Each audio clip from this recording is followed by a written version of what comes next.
Today on Moontrap, Prince Harry and Meghan Markle face a fall from grace after their Sundance screening failed to fill seats. Did they squander their potential? Please watch to the end and let us know your thoughts. Let's start with this song released by One Nation leader Pauline Hanson and performed by Aussie singer and actress Holly Valance. It's hit #1 spot on the Apple Music iTunes best-selling song charts. The satirical song is called Kiss Kiss My Ass. Let's have a listen.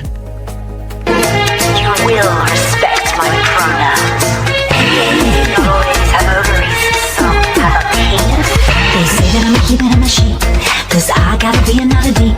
And I don't care what people say, I'll never be a him or a her. 'Cause I'm a real biological woman, a real biological woman. 'Cause you know I'm not, I'm the original thought. I was born this way, it's in my DNA. I'm a real biological woman. Angela, I love this. I love it because it pokes fun at the woke. But the funniest part of it all is that if enough copies are sold, the song could be forced to be played on stations across the country like Triple J. Can you imagine if the ABC had to play that? Oh, the ABC will have an absolute conniption if they have to play this on Triple J. But isn't she clever? They say that baby boomers cannot use social media. And here is 71-year-old Pauline Hanson absolutely harnessing the power of YouTube, the power of satire, this kind of South Park style of animation. And this is not the first one she's done. She's just driving these messages home on woke issues. And whether you agree with them or not, whether you find them offensive or not, she is delivering a message at a time when the coalition has absolutely no cohesive policy or messaging themselves. And the key thing about this, of course, is that it's shareable content. People are actually seeing these messages, clipping them up, and sharing them. So she's getting that cut through that you wouldn't imagine. That's a really good point, actually. She is harnessing the power of social media. And by doing that, she's actually getting young people on board. And that is something that the coalition are missing right now. I think that's a really good point. But anyway, I love that song. I think it's hilarious. Now, we've got to talk about the Beckhams. The family have made their first joint public appearance since eldest child Brooklyn went nuclear on his parents last week. David and Victoria were joined by their three younger children, Romeo, Cruz and Harper, as Victoria received a new accolade by becoming a Knight of the Order of Arts and Letters. We know that Brooklyn has said he doesn't want to reconcile with his family. He's accused his parents of attacking him and his wife, Nicola Peltz. Angela, look, when you see those photos, they certainly put on a brave and united face today, but it can't be easy behind the scenes.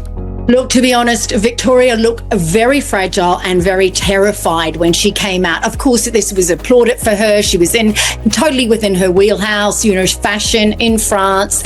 She'd been to a fashion show beforehand. She'd been there with Anna Wintour, obviously the former editor-in-chief of Vogue. So she was completely with people that she was comfortable with, but she looked so uncomfortable. But this is what brand Beckham does best. They get the family together. If you think about it, Danica, when David there was speculation that he had cheated on her, and everything points to the fact that he did all those years ago, she just came out fighting. So all the time with the Beckhams, it's all about messaging. But gosh, I so want to see that video of her dancing at the wedding. Everyone wants it. Someone must have it. Can we please just see it? I want to see if she really did hijack that dance, as Beckham claimed. Yeah, release the tapes, I say. Release the tapes. We want to see what this, quote, inappropriate dance was, so we can put all these speculation rumours to bed, because the memes have been absolutely hilarious.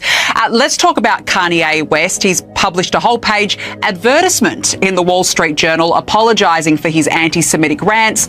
West alleged he sustained a brain injury after a car incident in 2002, which went unnoticed at the time, and he said his bipolar disorder caused him to be drawn toward the most destructive symbol he could find, the swastika. I don't know if I believe that, Angela. It's the old mental health excuse.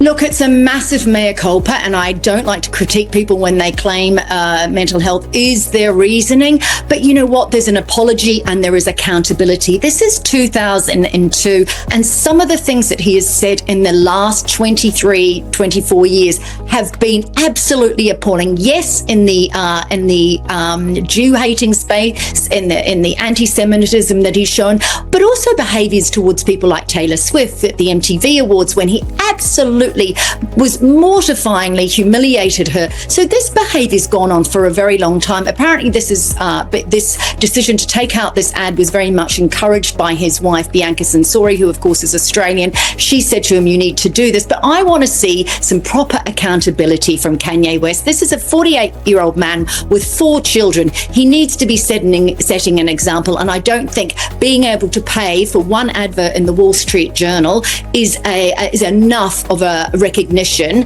of his wrongdoing. Yeah, it certainly doesn't atone him for all the cruel and hateful comments that he's been making over the last few years. Exactly. Now, serial clout chasers who want privacy, Prince Harry and Meghan, they've appeared at the Sundance Film Festival to promote their latest documentary. This one's called Cookie Queens. I mean, good grief, it's not exactly enticing you to go watch it, is it? The film follows the story of 4 determined Girl Scouts as they navigate the multi-million-dollar business of cookie sales, but the doco is already turning out to be yet another flop for the couple. It failed to sell out and fill the theatre at the festival. Who would have thought, Angela? I mean, why don't they just bugger off to Montecito and stop with these business ventures that fail every time? Look, Meghan is citing her time in the Girl Guides as the beginning of her entrepreneurship because she managed to sell cookies, and this is what the ethos of this film is about.